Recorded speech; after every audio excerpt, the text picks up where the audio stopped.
recently said, surprisingly recently, that GPT-4 was the dumbest model any of us will ever have to use again.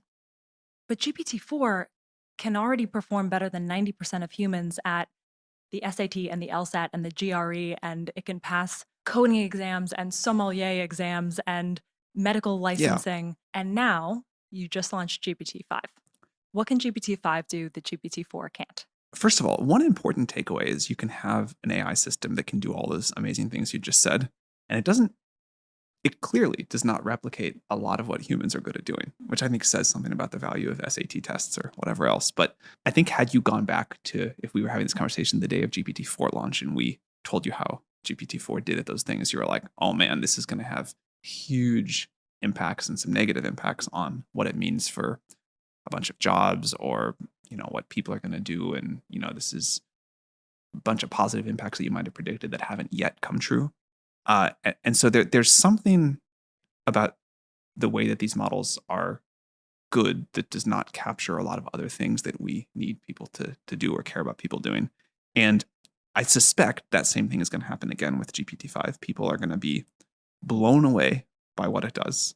It's really good at a lot of things. And then they will find that they want it to do even more. People will use it for all sorts of incredible things. It will transform a lot of knowledge work, a lot of the way we learn, a lot of the way we create.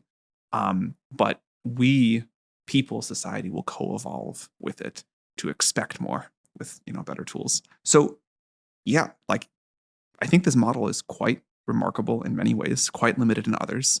But the fact that for 3-minute, 5-minute, 1-hour tasks that like an expert in a field could maybe do or maybe struggle with, that the fact that you have in your pocket one piece of software that can do all of these things is really amazing.